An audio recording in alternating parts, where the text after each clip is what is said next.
우리는 행복한 사회를 바라고 있습니다.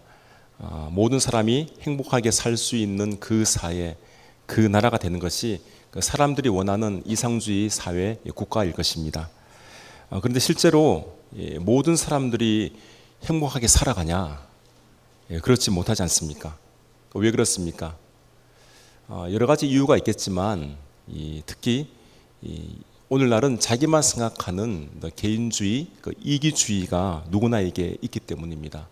나만 잘 되면 되지, 나만 행복하면 되지, 이런 마음이 있기 때문에 다른 사람의 형편과 처지를 돌아볼 그런 여유가 없습니다. 그래도 우리는 이 사회의 이 밝고 긍정적인 모습을 가끔씩 대합니다. 교통사고가 나서 어떤 차량이 전복이 되었는데 그 주위에 있는 사람들이 모여들어서 차를 세우고 또 운전자를 밖으로 끄집어내고 이런 모습을 우리가 보지 않습니까? 어떤 사람이 또 난폭 운전을 해서 여기저기 다른 차량에 피해를 입히고 막 도망을 가는데 한 시민이 경찰관에게 신고하고 끝까지 추격하여서 그 차를 따라잡는 모습을 보면서 저런 분들이 이 사회에 많이 있다면 분명 이 사회는 희망이 있다라는 사실을 우리가 보게 됩니다. 그렇지만 아직도 사회 여러 곳에는 어두운 그림자가 많이 있음을 우리는 부정할 수 없습니다. 여러분, 이 사회, 이 나라가 어떻게 하면 행복한 사회, 행복한 나라, 또 행복한 국민들이 될 수 있겠습니까? 오늘 하나님께서 그 방법을 우리에게 가르쳐 주고 있는 겁니다. 여러분, 이 노아 시대에 홍수가 일어났습니다. 40일 동안 하늘에서 큰 비가 내려서 이 땅에 있는 사람들, 또 짐승들, 공중의 새까지 모두 죽었습니다. 오직 살아남은 사람은 노아의 가족들, 또 살아남은 짐승은 이 방주에 탄 이 짐승들과 새입니다. 그런 동물들만 살아남았죠. 그런데 놀라운 일이 뭐냐면 이들이 모두 이 방주에서 1년 동안 생활을 합니다. 그러면 짐승들이 서로 싸우고 물고 죽이는 일이 일어나지 않겠습니까? 그런데 사자와 호랑이가 양과 염소를 죽이지 않는 거예요. 어떻게 이런 일들이 일어날 수 있겠습니까? 이것은 하나님의 은혜가 이 방주에 머물렀기 때문입니다. 하나님께서 방주에 있는 노아와 그 가족들에게 또 이 짐승들에게 하나님께서 은혜를 내려주셨습니다.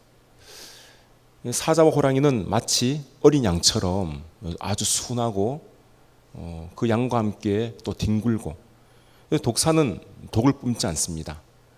이사야서에 있는 말씀처럼 이 사자가 어린 양과 뒹굴고 어린 아기가 독사굴에 손을 넣어도 물리지 않는 그러한 일이 이 노아의 방주 안에서 일어난 것입니다. 여러분, 바로 이런 공동체, 이런 모습이 이상적인 공동체이고 모습이지 않겠습니까? 하나님의 은혜가 임하게 되면 바로 그것이 우리가 꿈꾸는 행복하고 아름다운 그 공동체가 되는 겁니다. 하나님께서 오늘 말씀 속에서 너희가 이런 은혜 받기를 내가 바라고 있다, 이렇게 말씀하고 있어요. 그래서 참으로 좋고 행복한 사회를 너희가 원한다면, 그 사회를 이루길 원한다면 상식이 있는 삶을 살아라, 상식이 있는 신앙생활을 하라, 이렇게 말씀하는 겁니다. 그렇다면 상식이 있는 신앙생활이 무엇일까요? 먼저는 이웃의 소나 양을 보면서 이웃의 형편을 챙겨주고 배려해 주는 겁니다. 이 본문 1절과 2절 말씀 보겠습니다. 내 형제의 소나 양이 길 잃은 것을 보거든 못 본 채 하지 말고 너는 반드시 그것들을 끌어다가 내 형제에게 돌릴 것이요, 내 형제가 내게서 멀거나 또는 네가 그를 알지 못하거든 그 짐승을 내 집으로 끌고 가서 내 형제가 찾기까지 내게 두었다가 그에게 돌려줄지니. 여기서 이 내 형제라는 것은 이 친형제를 말하는 것이 아닙니다. 이 말은 이스라엘 백성들이 형제입니다. 즉 우리가 다른 사람을 볼 때 그가 이 남이라고 생각하지 않고 그가 내 형제 자매이다 이렇게 생각하면 사실은 살아가는데 어려움이 없습니다. 문제가 있더라도 그 문제가 풀리게 됩니다. 물론 형이 동생을 괴롭히기도 하고 또 동생이 누이의 말을 안 듣기도 하지만 그래도 이 마음에는 형제 자매이기 때문에 서로 사랑하고 아껴주는 마음이 있는 겁니다. 하나님께서는 모든 이스라엘 백성들이 너희들은 서로 남이 아니라 한 형제 자매이다 이 사실을 알려주고 있습니다. 그래서 이스라엘 사람이 소나 양이 길을 잃고 헤매고 있는 것을 보게 되면 그것을 자기 형제나 누이의 양과 서로 생각해서 계속 길을 잃도록 헤매도록 놔두지 않습니다.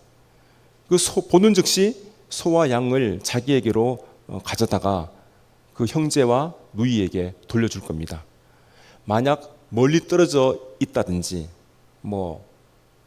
혹시나 지금 찾아갈 수 없는 상황이라면 자신이 소와 양을 돌보면서 후에 찾아가게 할 것입니다. 여러분, 사실 이런 일은 누구나 할 수 있는 일입니다. 특별한 사람만 하는 것이 아닙니다. 조금만 관심을 갖고 있으면 이런 일들은 얼마든지 도와줄 수 있는 일입니다. 바로 이렇게 하는 것이 상식이라는 이야기예요. 이게 상식입니다. 즉 모든 이스라엘 백성들은 서로 형제와 자매이기 때문에 다른 사람이 어려움을 겪고 있으면 못 본 채 하지 말고 도와주라 그 말이에요. 여러분, 우리는 다른 사람의 그런 행복을 모두 책임질 수는 없습니다. 만약에 내가 그렇게 한다면 내 자신이 먼저 힘이 빠져서 지치게 될 것입니다. 교인들 중에서도 어려운 문제를 안고 사는 분들이 더러 있습니다. 그것을 도와주고 해결해 주기 위해서 자기가 전적으로 내가 다 책임지겠다 이렇게 한다면 오히려 그것이 그 당사자에게는 더 힘들게 만드는 그런 일이 됩니다. 제가 전에 사역하던 교회에서 아주 어려운 분이 있었습니다. 그분의 사정을 듣게 되면 누구든지 도와줄 수가 없습니다. 도와줘야 돼요. 남편은 없고 또 자식은 하나 있는데 이 자식은 아주 건장한 청년이에요. 충분히 그러면 어머니와 함께 일을 해서 먹고 살 수 있는데 이 자녀는 일을 하지 않아요. 이 손가락 하나도 까딱거리지 않습니다. 엄마에게 그냥 모든 가계 부담을 안기는 겁니다. 그런데 엄마는 건강도 좋지 않습니다. 또 그렇다고 직장도 있는 것도 아니에요. 그냥 일용직으로 이렇게 먹고 살아갑니다. 그런데도 엄마가 자식을 위한다고 자식이 하고 싶은 것은 다 해줍니다. 돈이 없으면 매일 교육자실로 오는 거예요. 그러면 어떻게 합니까? 교육자도 가진 돈이 없어서 구역의 장로님과 권사님께 전화해서 도와줄 방법이 없겠느냐 이렇게 서로 이렇게 도움을 구했습니다. 근데 그것도 한두 번이죠. 이미 교회에 그분에 대한 소문이 다 나버린 겁니다. 여러분, 우리는 이 다른 사람의 모든 문제를 다 책임질 수는 없습니다. 가장 좋은 방법은 어떻게든 그 자신이 자기 문제를 해결해 나가는 겁니다. 그 문제를 마주칠 때 주저앉아 버리는 것이 아니라 다시 일어설 수 있도록 자기가 힘과 용기를 갖는 것이 이것이 가장 중요합니다.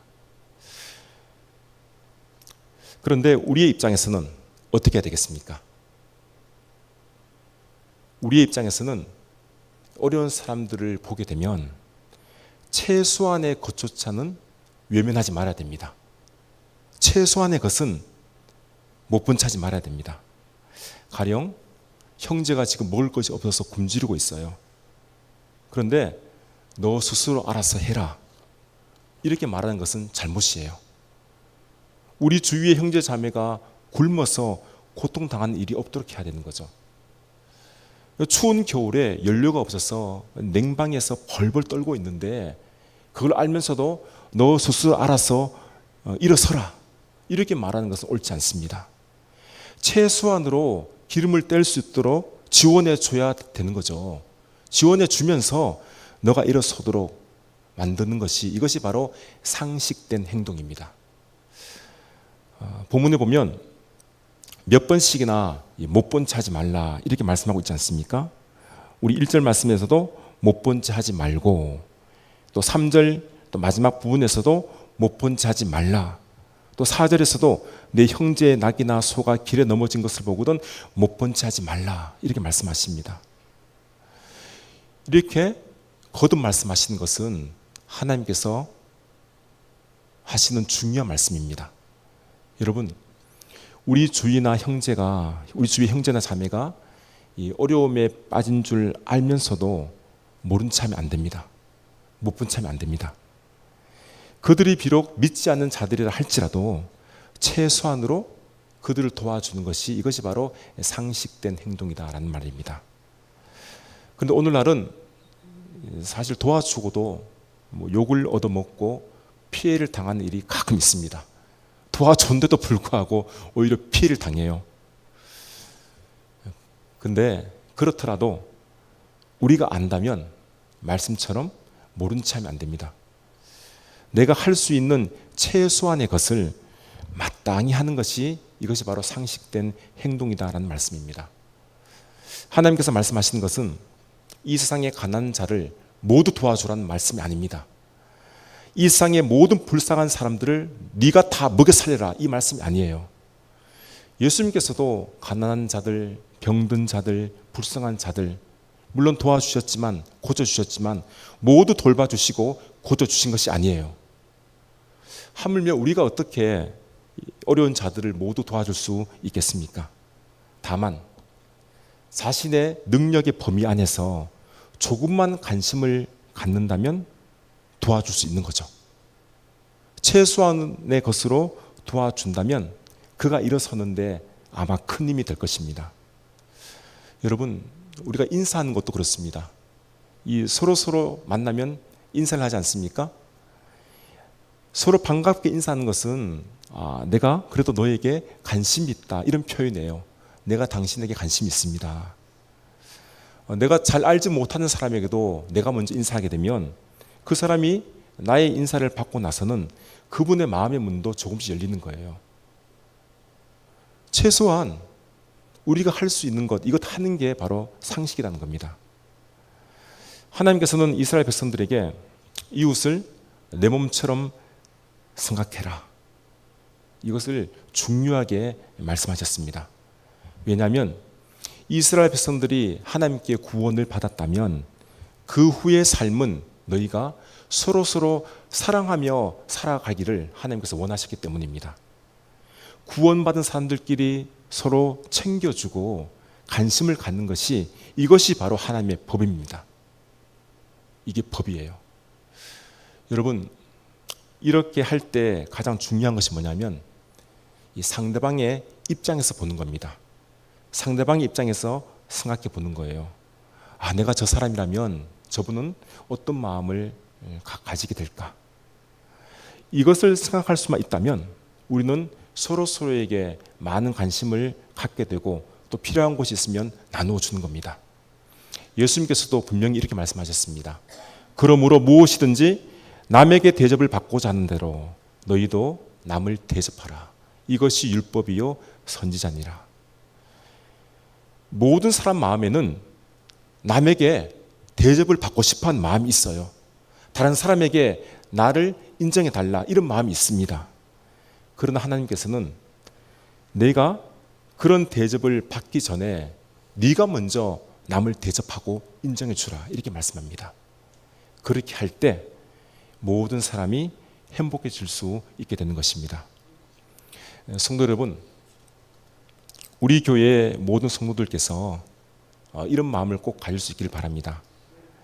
특별히 우리가 해야 하는 것은 새로운 분들을 맞이하게 될 때 내가 먼저 마음의 문을 열고 손을 내밀 수 있어야 돼요. 새로운 분들이 먼저 마음을 열고 다가오는 것은 이거는 거의 어려운 일입니다. 불가능한 일이에요. 기존에 있는 분들이 먼저 마음의 문을 열어야 돼요. 그래야만 우리 모두가 행복을 누릴 수 있습니다. 내가 마음의 문을 열지 않는데, 내가 먼저 손을 내밀지 않는데 그분이 다가오겠습니까? 특히 새로운 분이 나에게 오겠습니까? 못 옵니다. 내가 먼저 손을 내밀어 주는 것, 이것이 바로 우리 교회가 행복한 교회가 될 수 있는 비결입니다. 그 초석이 바로 내가 먼저 다가가는 거예요. 내가 먼저 그를 대접하는 겁니다. 이 말씀을 우리가 꼭 잊지 말아야 되겠습니다. 두 번째, 이 상식이 있는 신앙생활은 이 성정체성을 바로 가져야 합니다. 5절 말씀입니다. 여자는 남자의 의복을 입지 말 것이요 남자는 여자의 의복을 입지 말 것이라. 이같이 하는 자는 내 하나님 여호와께 가증한 자이니라. 여기서 이 의복은 이 옷만을 말하는 것이 아닙니다. 이 남자의 의복이라고 할 때는 이 남자에게 속한 모든 것을 말하고, 여자의 의복이라 할 때도 여자에게 속한 모든 것을 말합니다. 고대 근동에서는 그 우상 숭배하는 의식에서 이 성별을 혼동하는 복장을 하기도 했습니다. 이 가면을 쓰고, 또 남성은 여성의 옷을 입고 여성은 남성의 옷을 입기를 좋아하는 이런 변태적인 모습이 있었습니다. 그런데 하나님께서 이런 모습은, 너희가 이렇게 하는 것은 가증한 것이다, 이렇게 말씀하십니다. 오늘날은 이 남자와 여자가 담당하는 이 독특한 역할과 구분이 점점 사라지고 있습니다. 소위 유니섹스라는 문화 풍조가 어느새 우리에게는 익숙해져 가고 있습니다. 그리고 심지어는 이 동성애까지 정당하다, 이렇게 말을 하고 있지 않습니까? 여러분, 하나님께서 이 사람을 창조하실 때 남자와 여자로 창조하신 것은 분명한 하나님의 뜻이 있기 때문입니다. 남자는 남자로서의 정체성과 역할이 있는 것이고, 여자는 여자로서의 정체성과 역할을 감당해야 하기 때문입니다. 이것이 바로 상식이에요. 남자와 여자는 다른 성을 가지고 있지 않습니까? 엄연히 구분이 됩니다. 그런데 이 성역 구분을 없애고 자기 마음대로 자유로워질 수 있다 생각해서 자기 몸을 마음대로 하는 것은 하나님께서 만드신 이 창조 질서를 파괴하는 행동입니다. 아주 큰 죄입니다. 여러분 한번 생각해 보십시오. 오늘날 이 성의 구분이 점점 사라져감에 따라 사회적인 혼란이 여기저기서 일어나고 있지 않습니까? 대표적인 예가 가정이 파괴되는 거예요. 실제로 여자가 아빠가 됩니다. 남자가 엄마예요. 여러분 말이 됩니까? 더 나간다면 개나 고양이가 내 형이 되고 동생이 되어요. 저희 집에 개 한 마리 있습니다. 제 아이가 저보고 개 아빠랍니다. 그러면 저는 내가 왜 개 아빠냐? 내가 개를 낳았냐? 나는 개를 자식으로 둔 적이 없다. 저는 개 아빠가 아닙니다. 우리 아이들의 아빠죠. 이 가정이 나중에 성문화가 혼동이 되어지면 가정이 먼저 파괴가 되어져요. 이게 사회적으로 큰 혼란을 야기게 됩니다. 하나님께서는 의복 문제를 말씀하시지만 실제로 이것은 성의 창조 질서에 관해 말씀하는 겁니다. 이 창조 질서가 오늘날 점점 파괴되어 갑니다. 성도 여러분, 우리는 이럴 때일수록 우리 자신이 하나님의 거룩한 백성이다라는 사실을 잊지 말아야 됩니다. 나는 하나님의 거룩한 자녀입니다. 이런 생각을 가지고 있는 이것이 바로 상식적인 신앙인의 모습입니다. 이 상식이 통하지 않는 시대가 이르게 되면 어떻게 되는지 아십니까? 소돔과 고모라가 유황불로 심판을 받은 것처럼 심판의 날이 반드시 온다는 겁니다. 우리가 그 사실을 반드시 기억을 해야 됩니다. 마지막으로 상식이 있는 신앙생활은 동식물들에게도 영향을 미칩니다. 6절과 7절 말씀입니다. 길을 가다가 나무에나 땅에 있는 새의 보금자리에 새 새끼나 알이 있고 어미새가 그의 새끼나 알을 품은 것을 보거든 그 어미새와 새끼를 아울러 취하지 말고 어미는 반드시 놓아줄 것이요 새끼는 취하여도 되나니 그리하면 네가 복을 누리고 장수하리라. 이 사람이 참 희한합니다. 어떤 것에 욕심을 가지게 되면 모든 것을 그냥 싹쓸이 하려는 그런 경향이 있어요. 그래서 길을 가다가 어미새나 이 새끼를 보게 되면 이 어미와 새끼를 다 잡아야만이 이 직성이 풀려요. 그런데 이런 행동이 바로 하나님의 백성으로서 할 일이 아니라는 겁니다. 하나님의 백성들은 모든 것을 다 가져가지고 싹쓸이해서 다른 생물들의 피해를 주면 안 됩니다. 멸종하도록 만들면 안 됩니다. 그것들도 얼마든지 살아갈 수 있도록 배려를 해야 합니다. 이것이 바로 상식적인 행동입니다. 예를 들어 바다에서 이 고기나 뭐 게를 잡는 어부가 만약에 그 길이 기준치에 미달이 되면 그 놓아줘야 돼요. 잡고 싶다고 해서 특별히 고기 중에 산란기를 맡고 있는 고기도 다 잡아버리고 어린 개도 다 잡아버리면 그때는 좋겠지만 그 씨가 말라버립니다. 그럼 나중에 바다에 개와 물고기가 사라지게 되는 거죠. 중국 어선이 자꾸 우리나라에 불법으로 들어와서 고기를 잡는데 큰 놈, 작은 놈 가릴 것 없이 모두 잡습니다. 완전히 그 바다에 씨를 말리고 있는 거예요. 그 배들은 가만히 둬서는 안 됩니다. 그 배의 선장과 선원들을 잡아서 감옥에서 수십 년씩 썩게 만들어야 됩니다. 여러분, 하나님께서 이렇게 말씀하시는 것은 결국 이 세상은 나 혼자 살아가는 세상이 아니란 이야기예요. 내가 행복하게 살고 싶으면 다른 사람들도 잘 살 수 있도록 하면서 자기 행복을 찾아가야 됩니다. 이것이 상식입니다. 식물의 경우도 마찬가지예요. 우리가 읽지는 않았지만 9절 말씀 이렇게 말씀합니다. 내 포도원에 두 종자를 섞어 뿌리지 말라. 그리하면 내가 뿌린 씨의 열매와 포도원의 소산을 다 빼앗길까 하노라. 이 포도나무 씨를 뿌릴 때, 이 종자를 뿌릴 때 두 종자를 섞어서 뿌리면 안 됩니다. 왜냐하면 포도나무의 씨도 각기 성질이 달라요. 강한 종자가 있고 약한 종자가 있는데 같이 뿌리게 되면 약한 종자는 죽을 수밖에 없습니다. 약한 종자도 나름대로는 좋은 특성이 있습니다. 그런데 이 강한 종자에 눌려가지고 죽어버리는 거죠.